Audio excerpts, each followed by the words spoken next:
had always wanted to be a doctor, but she had never finished school. So she decided that he get a diploma in computer science engineering. She knew she had to study harder than everybody else. For one, she had never used a computer before. Also, by now, Grace knew she wasn't just a transgender woman. She was also a delicate woman from someone for a historical oppressed caste. Thank you. A winning Wednesday to everyone. On the occasion of Budhavaram Bodhana, I want to tell a story about the talking mango, which is little funny, little crazy, and has a big lesson at the end. But first, tell me, how many members like mangoes? Almost everyone in the class. So listen carefully. This is not about a normal mango story. This is about talking mango. Once upon a time, there was a boy named Raju. Raju was very lazy. If laziness was an Olympic sport, he would win the gold medal without even standing up. His timetable was very simple. Just eat, sleep and repeat. It was around 4 o'clock in the evening. Birds were chirping, sun was softer and shadows were growing up. Raju was lying under a mango tree, snoring like a tractor. He stretched his arms and legs and yawned loudly. This is the best time to sleep.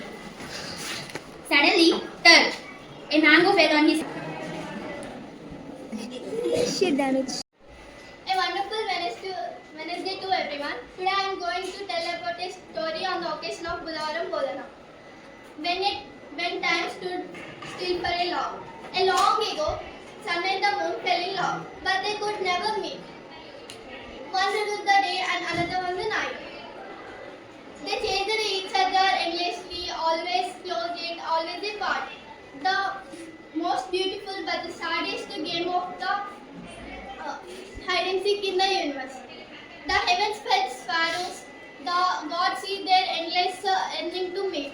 So gods decided there to gift them a moment, a rare, precious moment when time itself would pass. The moment is called a solar eclipse. It is when the sun and the moon hug and whispering, I miss you and I wait for you forever. Even just apart most of the time, their love shines across the sky. In those days when women were treated very inferior to them, there was a skilled poet named Mala. She was a very skilled poet who surpassed the male scholars in many aspects. One poet, Mala, wrote the great epic Ramayana in Telugu and decided to dedicate it to the emperor. Krishnadevarayalu. She visited the court and asked was said about to recite her Ramayana before the emperor. Meanwhile, the male scholars of the court were opposed to the idea. The fact that the emperor was treated a woman as an equal did not go down to well them.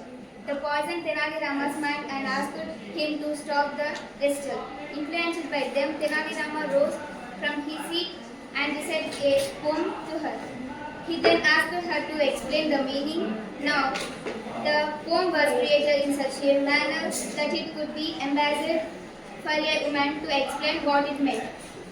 Rich mouse. There was a mouse that was very possessive of all that he could lay hands on. It would not let anyone else share or even touch its possessions for that matter. It was a custom of a saint to visit the temple that was close to the place where the mouse lived. He was a kind-hearted saint, so he used to feed the mouse with some food. The mouse once asked the saint, Reverend Swamiji, can you free me of my hunger eternally?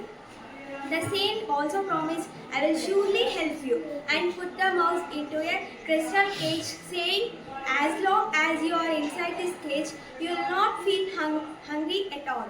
Now the mouse was utterly happy. It was content to be inside the cage for a while.